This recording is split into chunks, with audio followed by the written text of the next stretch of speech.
Emmanuel Macron, rais wa Ufaransa, amekosoa mwenendo wa rais wa Marekani Donald Trump katika vita dhidi ya Iran. Rais huyo wa Ufaransa Bwana Emmanuel Macron amesema vita vya Iran vinahitaji kushughulikiwa kwa kuzingatia msimamo imara ambao haubadiliki kila uchao. Macron ambaye yuko ziarani nchini Korea Kusini aliwaambia waandishi wa habari kwamba hili sio onyesho, tunazungumzia vita, amani na maisha ya watu. Hufai kubadilisha kauli kila wakati, anasema, akionekana kuashiria ujumbe unaokinzana unaotolewa na utawala wa rais wa Marekani Donald Trump kuhusu vita vya Iran. Utawala wa Trump umedokeza kwa nyakati tofauti kuwa usitishaji mapigano unakaribia, ukisisitiza kuwa malengo yake ya kivita nchini Iran yamefikiwa kabla ya msimamo huo kubadilishwa kuwa Marekani itaendelea kupigana.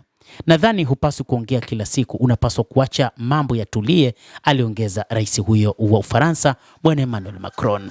Hata hivyo, rais wa Marekani Bwana Donald Trump ambaye ameyashutumu mataifa ya NATO kwamba hayakumsaidia katika vita hivyo, anatamani kujitoa katika NATO, lakini pia anatafakari kuiondoa Marekani katika NATO, huku akitafakari njia zingine za kuweza kupambana zaidi nchini Iran. Hata hivyo, kupitia ujasusi wa nchini Marekani umeweka wazi kwamba hadi sasa kila anachokizungumza rais wa Marekani ni tofauti na uhalisia, kwani kinachoonekana ni kwamba Iran bado ina nguvu kubwa ya mapambano katika uwanja wa vita, na hivyo hata kile ambacho kinaelezwa na rais wa Marekani Donald Trump kinaonekana hakina uhalisia. Uchunguzi uliofanywa na ujasusi wa nchini Marekani unaonekana kwamba Iran ina zaidi ya 50% ya makombora ya masafa marefu, na ni makombora ambayo yamefichwa chini ya ardhi kiasi kwamba ilikuwa ni vigumu kuyashambulia. Makombora mengi yapo chini ya milima, na hakukuwa na makombora ya kushambulia chini ya ardhi yaliyotumika wakati huu kutoka nchini Marekani.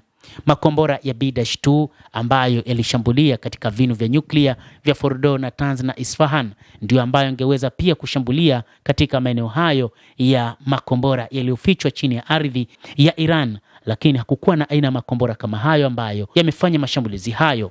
Kadhalika kuna makombora ambayo yapo chini ya ardhi ambayo hufunguka na kufanya mashambulizi yakitoka chini ya ardhi, jambo ambalo ni vigumu kuyatambua na kuyashambulia kwa urahisi.